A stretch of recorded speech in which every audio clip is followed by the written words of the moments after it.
I've made a severe and continuous lapse in my judgment, and I don't expect to be forgiven. Thank God that the brothers on the rise now. Endless celebrations all in my house. Levitating now, I'm super duper fly now. What's up, guys, and welcome to FPL Today. I'm the man in the know, J&O, and welcome to another video finally on the channel where we go over how I did in Game Week 24 and start considering my moves for Game Week 25 in the Fantasy Premier League. So if you do enjoy this video, please do consider liking this video and subscribing to the channel. All your support massively helps the channel out. And also consider checking out OneFootball, the sponsors of this video. OneFootball is a great app for Android and iOS devices where you can stay in touch with all the big news and information from anywhere in the footballing world. You can customize it to get the news that you want and the results and scores that you want notified to your device so you can stay up to date on the most important things in the football calendar for you. I've personally been using it to stay up to date with all the scores over this very busy January period. So check out OneFootball, link is in the description down below, and let's get on with the video. I've made a severe and continuous lapse in my judgment, and I don't expect to be forgiven. Especially because I've had quite a good game week this game week, when a lot of people have planned for the Liverpool triple up, and I planned for it as well, but circumstances meant that I missed the Game Week 24 deadline, which means I didn't bring in that third Liverpool player. I didn't reshape my side, and somehow I've come out smelling of roses because we have managed to get 56 points so far. There's still one game to go, of course, Liverpool versus West Ham. However, that has seen me rise in rank significantly. Mane is now also injured, so potentially he won't be featuring in this West Ham game, and I know a lot of people have triple captained him. I was considering it myself. Salah is yet to score points. I do have Trent, who did get the assist. Jordan Henderson, of course, going off and doing the madness. So if anyone brought him in, incredible by you. And then, of course, Firmino, the one regret might have been the choice I brought in. I did make a video why Roberto Firmino might be my choice for Game Week 24 to bring in as my third Liverpool asset. That's the one downside. But otherwise, somehow, by missing the deadline, I've kept the likes of Dele Alli with 13 points and Kevin De Bruyne with 7 and not restructured my side completely for this double game week. So potentially I can now bring in Salah for Mane if that is going to be a long-term injury and my team doesn't change too much and I feel like a few tweaks here and there and I should be good moving forward. So sometimes doing nothing just seems to work. Alongside that, Pope getting 10 points with a penalty save, Aurier getting a clean sheet, Hudson-Odoi returning some points. I still wish I didn't bring him in for Adama Traore, but we live and we learn. Calvert-Lewin get 5 points, returning some of the faith I've had in him. Now that I've gotten onto Ings, of course, he isn't scoring, and it did mean Jamie Vardy was still my captain, and he probably wouldn't have been going into this game week if I did make any changes, so another downside there, but compared to some people, I've done rather well out of this game week. But the star of the week was, of course, Dele Alli, 8.5 million in this game week, 13 points from 1 goal and 1 assist, 4 shots on goal, 3 from inside the box, 1 on target, 1 big chance of which he scored. No chances created, however, but 13 points, especially in a game week like this one, is great performance by Dele Alli. Potentially, I'll look at keeping him, or depending on what else happens, because apparently Steven Bergwijn, I'm going to go with Bergwijn. I think that's how you say his name. He is almost completed his move to Tottenham Hotspurs, and with Harry Kane out, things may change in that Tottenham Hotspurs lineup where I want to bring in someone else. But Dele Alli has done well for me in this game week, and 13 points is nothing to complain about. As for the bench, it would have been slightly better if I played Rico, but Rico is just one of those players that I can never seem to predict when he'll actually get points. And Lundstram and Grealish, 2 points and 1 point apiece. I was quite happy that I didn't put them into the starting team, although Jack Grealish, of course, in Game Week 23 made me suffer for not doing that, so I was a bit worried about him. But overall, I'm not too upset about my bench choices.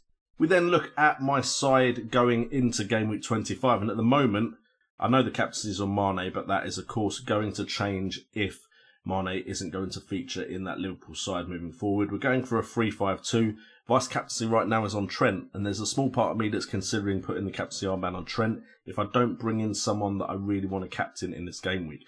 If Salah comes in for Mane, then Salah will probably get the captaincy armband. But we've got Pope in goal against Arsenal. That would have been a nice fixture for Pope about a month or two ago, but now that Arteta's in, not really hopeful of much from him there. Of course, he did go and get points against Manchester United, though. We've got Trent against Southampton at home, Lundstram against Crystal Palace away, and Sidibe against Watford away. So, hopeful with points from my defence. 5-man midfielder, De Bruyne against Tottenham, Mane against Southampton, Grealish against Bournemouth, Hudson-Odoi against Leicester, which isn't great, and Dele Alli against Man City, which isn't great.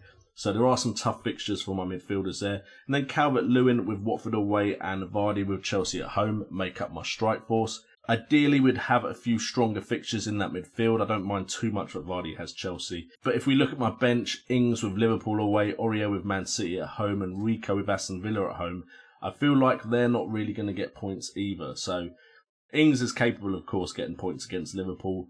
Aurier could always potentially get an assist, but most of us will believe that Man City are going to score in this one. And then Rico, this is the type of fixture where there's going to be lots of goals. So unless Rico gets an assist, I feel like Rico isn't going to be an option for Game Week 25. But he's proven me wrong before. Potential injury to the likes of Vardy and Mane mean that after hearing the press conferences, we may be considering moving some players out.